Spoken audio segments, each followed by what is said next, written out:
Assalamualaikum warahmatullahi wabarakatuh. Kembali lagi di channel Badrus Basalamah An-Hadiyah. Ini Basalamah versi NU, tapi mukanya mirip Tengku Wisnu sebagaimana di layar. Coba dilihat. Nah, ini oke. Dan yang satunya mirip kan? Untuk gambar yang kedua itu gambar yang sudah direstui oleh Tengku Wisnu. Karena ketika saya upload di Instagram kemudian saya tag, lalu Bang Tengku Wisnu itu komen pakai apa itu emoji ketawa, berarti Bang Tengku Wisnu berarti mengizinkan saya edit. Untuk pertemuan kali ini saya telah kedatangan atau kedatangan kerawan dua santri putri. Mic-nya biasa aja, kalau belum ngomong nggak usah dikitukan, santai, yang tegang, senyum dulu. Ini calon-calon bunyai, calon-calon pemimpin, insya Allah. Ya, adik-adik, teman-teman, sebelum dimulai, saya persilakan perkenalkan dulu nama, alamat, kelas, gitu ya, biar nanti penonton tahu. Gitu. Monggo. Assalamualaikum warahmatullahi wabarakatuh. Beradanya kami di sini akan menjelaskan tentang aurat wanita seluruh tubuh. Haruskah stay dengan kaos kaki? Baik, perkenalkan nama saya Lailatul Hasanah. Dan saya Zulfa Alia Faurina, umur saya 17 tahun. Dan saya juga 17 tahun. Saya berasal dari Bali. Saya berasal dari Lumajang. Saya berasal dari kelas 5 Diniyah Putri. Dan saya dari kelas 6 Diniyah Putri.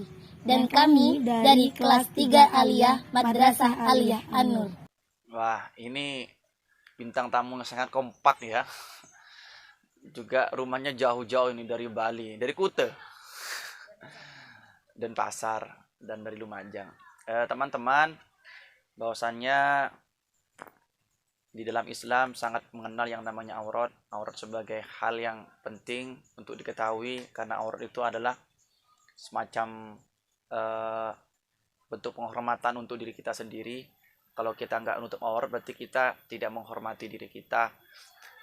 Sebenarnya sebatas mana aurat perempuan itu? Sebenarnya menurut pendapat-pendapat ulama selama ini yang kalian pelajari di pondok pesantren, yang telah kalian baca referensinya di kitab-kitab, itu batasan aurat sampai mana? Sebatas mana? Silakan dijelaskan. Baik, sebelum kita menjawab pertanyaan dari jenengan, kita akan mengklasifikasi landasan aurat. Yang pertama, landasan aurat dalam Al-Quran berasal dari Quran surat An-Nur ayat 31. Bismillahirrahmanirrahim. Wa kullil mu'minati yaududna min absarihinna wa yahfatna furujahunna wa la yubdina zinatahunna illa ma dhahara minha wal yadribna bi umurihinna ala juyubihinna. Katakanlah kepada wanita yang beriman, hendaklah mereka menahan pandangannya, memelihara kemaluannya, dan janganlah menampakkan perhiasannya, kecuali yang biasa mereka tampakkan. Dan hendaklah mereka menutup kain hijabnya ke dadanya. Nah, dari ayat di atas dapat diambil kesimpulan bahwasannya ayat di atas termasuk ayat yang melandaskan tentang aurat seorang wanita. Lafaz ma dhahara minha tersebut ulama kadang menafsiri ma dhahara minha itu dalam banyak kategori. Di antaranya ada yang mengatakan perhiasan, baju, kerudung ataupun yang lain. Tapi mayoritas ulama mengatakan lafaz ma dhahara minha, beliau menafsiri dengan wajah dan kedua telapak tangan. Baik, kemudian landasan aurat menurut dalam al-hadis. Kita ambil riwayat dari Siti Aisyah radhiyallahu anha.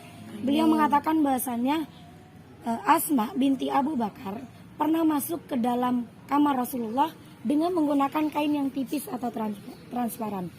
Kemudian Rasulullah mengatakan, Wahai Asma, Sesungguhnya seorang wanita apabila telah balik tidak pantas untuknya menampakkan tubuhnya kecuali anggota ini dan ini.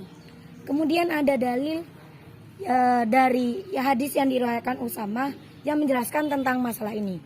Rasulullah pernah bertanya kepada Usamah, "Ya Usamah, bagaimana menurutmu tentang kain tipis ini?" kemudian Usamah mengatakan, aku mengenakan kain tersebut kepada istriku. Maka Rasulullah langsung bersabda, "Usamah, suruhlah istrimu untuk melilitkan kain di dalam kain tipis tersebut, karena aku khawatir untuk lekuk tubuhnya terlihat oleh lelaki lain." Nah, jadi dari hadis di atas dapat diambil kesimpulan bahasanya Rasulullah menyuruh istri Usamah untuk menutup auratnya atau menutup warna atau lukuk dari tubuhnya istri Usamah. Berarti Al-Quran dan hadis barusan itu sebagai bentuk dalil ya, dalil daripada ijtihadnya ulama yang akhirnya menyimpulkan bahwasannya aurat wanita itu ya sebatas mana? Ada keterangannya? Kami klasifikasikan lagi bagaimana batasan-batasan aurat tersebut. Kitab apa itu? Coba dibaca dulu. Bismillahirrahmanirrahim.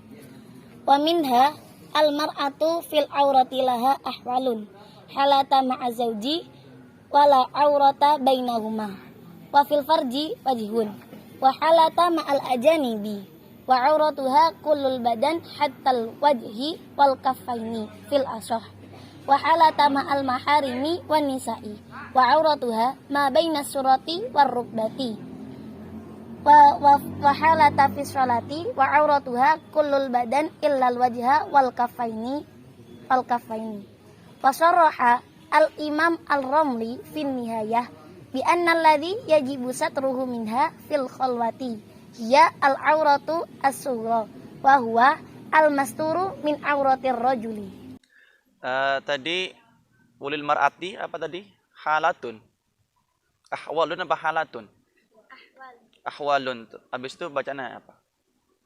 Halata. Halata itu tarkibnya jadi apa? Harusnya jadi badal ya? Badal dari mana? Ahwalun. Ahwalun i'rabnya?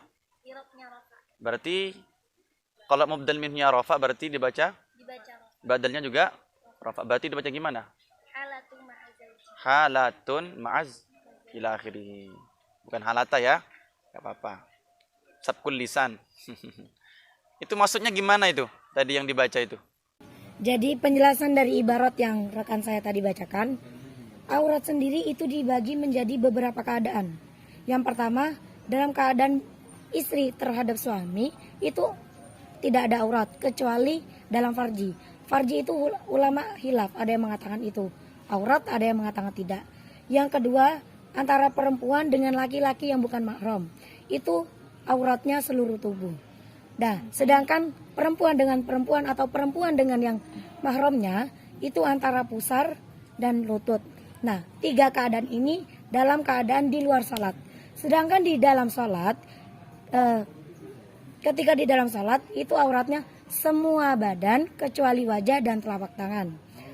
Dan dalam keadaan sendirian, menurut Imam Romli menjelaskan dalam kitab Nihayah bahasanya auratnya perempuan ketika sendirian itu seperti auratnya laki-laki, baina surra wa rukbah.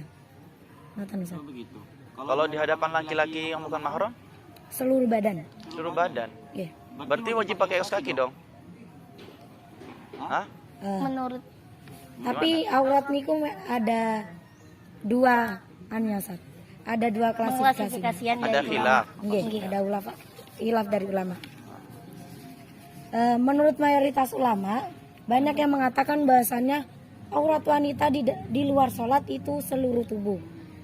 termasuk wajah dan telapak tangan. Berarti wajah dan telapak tangan juga harus ditutupi. Jadi harus sadaran. Dan kaki itu juga harus ditutupi. Menurut mayoritas ulama yang pertama.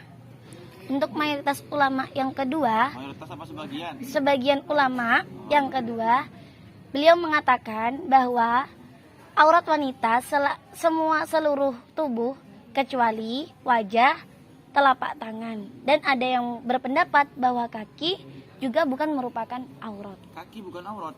Nggih. Dari mana keterangannya? Dalam kitab Fatawa Tahumul Mar'ah karya Sayyid Abdullah bin Mahfud Al-Haddad. Bisa dibacakan? Yes,